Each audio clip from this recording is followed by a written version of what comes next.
इसके बाद प्रोग्राम को आगे बढ़ाते हुए मैं एटीजी के एमडी को बुलाना चाहूंगी। वो इस प्रोग्राम को आगे बढ़ाएंगे और मैं इस मंच को उनके हवाले करती हूँ।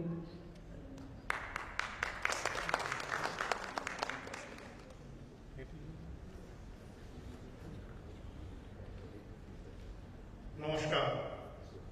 अवेक थिएटर ग्रुप की ओर से आप सभी का स्वागत है।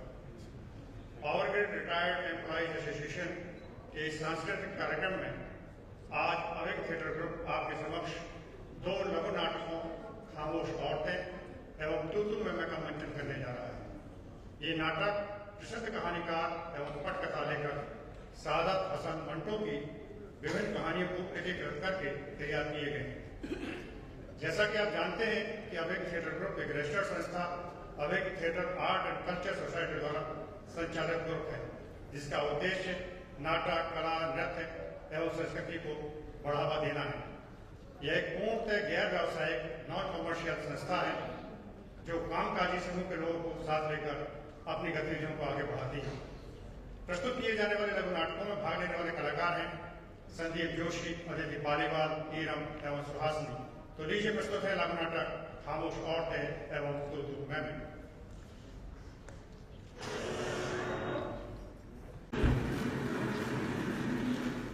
बड़े मियाँ, ओ बड़े मियाँ, जो मेरी नजर आई हाय सामने दीवार पर पड़ी। हाँ तो हाय हाय मैं क्या देखती हूँ? क्या देखती हैं? बहन, मगर ये सुन के तो फिर गुमानी खानम और ज्यादा बिगड़ी होंगी। बिगड़ी बहन, गुमानी खानम तो तमा आ गई। मैं आपको इस किस्से का लंबे लुबाब बयान करती हूँ। बहन, आपकी गाड़ी और आपका कुली। अरे हाँ हाँ, मैं अच्छी तरह जानती हूँ। गाड़ी कहीं नहीं जाएगी, कुली निगोड़ा भी कहीं नहीं जाएगा। ऐसे मेरे बड़े भाई साहब को सरकारी नौकरी भी मिलती थी, पावर ग्रिड में मिल रही थी, मगर उन्होंने मना कर दी। क्यों? उन्होंने कहा उन्हें तिजारत ज्यादा होती है। अच्छा। अब बदस्तूर हाँ जी की नौकरी, ना जी का घर। हाँ सो तो है। गिलौरी नोश फरमाइएगा। अरे ना बहन ना, ये निगोड़ी गिलौरी जो मेरे मुंह में चली गई, मेरा तो मुंह ही बंद हो जाना है। मैं तो वैसे ही बहुत कम बात करती हूँ, तबीयत ही कुछ ऐसी पाई है, खामोश पसंद। मेरा बगैर गिलौरी के काम ही चलता कसम से। मैं तो घर से ही बनवा के चलती हूँ और पूरा काम नाम लेके चलती हूँ। और ऐसा ना, मुझे आपकी ये खामोश पसंद तबीयत बड़ी अच्छी लगी माशाल्लाह। मेरी भी तबीयत आप ही की तरह खामोश पसंद है। अब आप देख ही रही हैं, इतनी देर से मुंह से अल्फाज निकल के राजी नहीं है बस। हाँ ऐसा फजीदा हुआ, एक पड़ोसन ने मुझे पानी पी पी के कोसा। हाँ कसम से, मगर कसम की बात है मजारो, जो मैंने मुंह से एक लफ्ज निकाला हो मैं बिल्कुल खामोश रही। हाँ तो मुंह से कुछ तो बोलो, दही जमा रखी है क्या मुंह में? मुझे भी तो पता चले, मेरे पड़ोस में कोई रहता है। खाविंद उसका महीने की 150 रुपये माहवार कमाए और महीने की पहली तारीख को 150 बीवी के हाथ में लाके धर दे।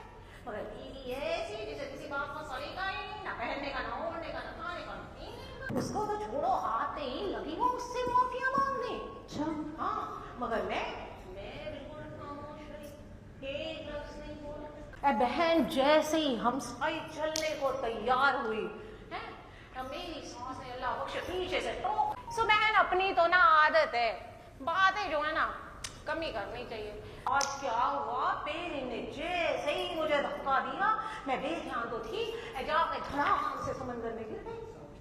अब फिर क्या हुआ कि जैसे ही मैं गिरी, पेरी के होश मांगता, पेरी जल्दी जोर जोर से चिल्लाने, बचाओ बचाओ मेरी सहेली को, बचाओ मेरी सहेली को, बचाओ। मुंबई की बस मुझे एक बात पसंद नहीं है। वो क्या?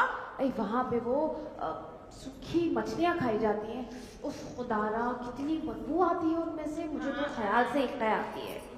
अल्लाह, मुझे तो ये समझ नहीं आता कि ये लोग इतनी बदबूदार चीज खा कैसे लेते हैं। हमारे पड़ोस में एक पारसी वो परिवार रहा करता था, उनके यहाँ बहन हर शनिचर को ये मछलियाँ पकाई जाती। अच्छा हाँ, अब बताओ बदबू के मारे मेरा वो हाल होता, वो हाल होता, वो हाल होता कि मैं क्या बताऊं। तो होता ये था कि जब हम लोग उस पे सैर कर रहे होते थे चौपाटी पे, तो आपके भाई साहब जो है, अरे भैया आपके भाई साहब ठीक है, मेरे नहीं, मेरे तो शौहर, मैं तो आपसे कहना ही भूल गई, मेरी तो शादी भी बम्बई में ही हुई है। हाँ बताइए, हम तो बोटियां पकाते हैं और ये बोटियां पहनती हैं, कैसे कैसे लोग हैं बताओ। बहन मैं क्या कह रही थी, मद्रास का जो किस्सा है ना बहन, सो गई क्या? बहन सो गई? मद्रास का किस्सा तो सुन लिया होता। देखा जनाब, अपनी सारी दास्ताने अलिफ लैला सुना डाली और मेरी मर्तबा चादर तान के सो गई है खामोश औरत। आप मुंह सुजा के क्यों बैठे हैं, कुछ बोलते क्यों नहीं? अरे भाई मेरे दांत में दर्द हो रहे और तुम खामखा किस बात की? आपके दांत में तो कभी दर्द हो ही नहीं सकता। ये हकीकत है। हाँ, जैसे आपके दांत का दर्द क्या हकीकत है ना, कैसे चटाक पटाक बोले चले जा रहे हैं तब से। खुदा की कसम, तुम्हारे सिवा मैंने किसी और औरत को आँख उठा के देखा नहीं।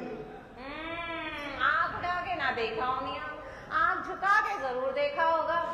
वो तो देखना ही पड़ता है, मगर बुरी नजर से नहीं है।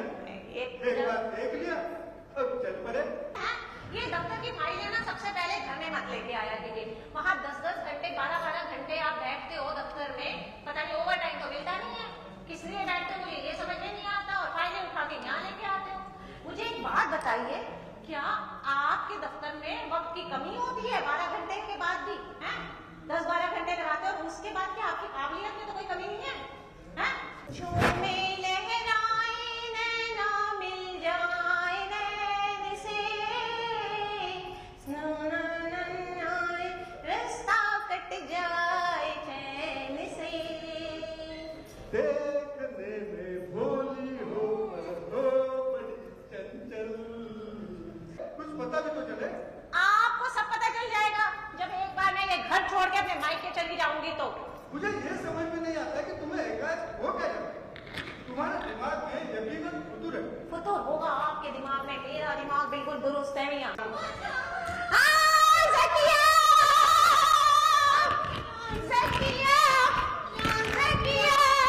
ज़किया तुम कैसे आई? अल्लाह, कहाँ है अब्बाजान? बाहर कहाँ?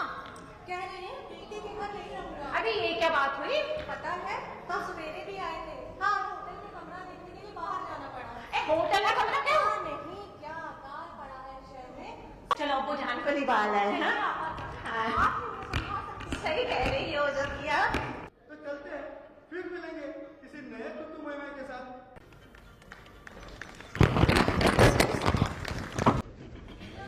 थैंक्स अभिगन थिएटर आपकी प्रस्तुति के लिए।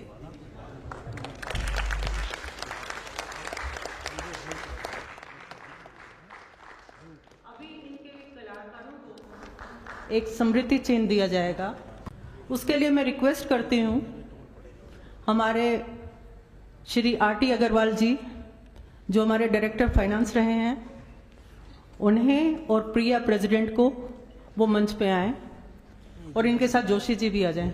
इसके लिए मैं सुहासिनी को कहती हूँ कि वो इनका इंट्रोडक्शन करते हुए इनका नाम बताएं। थैंक यू, आप सब यहाँ पर आए। कुछ लोग तो मतलब उसके प्रिया के मेंबर्स हैं और कुछ लोग मेरे बुलाने से आ गए नाटक देखने। थैंक यू सबको ही। और मैं अब अपने पात्रों का परिचय करवा देती हूँ। तो अदिति पालीवाल हैं जो ज़किया बनी थी, मेरी बहन। और ईरम जो मेरे साथ बिल्कुल ही खामोश थी और आपको मतलब उनकी खामोशी ने ही सबको परेशान कर दिया था। और तीसरे हैं हमारे साथ संदीप जोशी जी। तो ये वैसे अपनी रियल लाइफ में बहुत ही शांत प्रिय हैं और इनको ये थोड़ी बहुत ट्रेनिंग दी जा रही है। हालांकि हमारी भाभी जी परेशान होती हैं कि ये फिर वहाँ से आते हैं और फिर वहाँ की रिहर्सल घर में भी करते हैं। तो मेरी गुजारिश होगी आप सबसे कि प्लीज ये रिहर्सल यहीं तक के लिए ठीक है, घर जाके मत कीजिएगा तो मैंने की, ठीक है। तो thank you so much.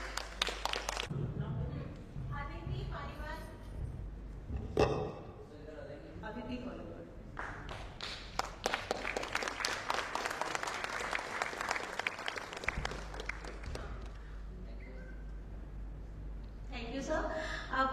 Saxena ji से कहूंगी मैं इरम को, इरम आ जाओ।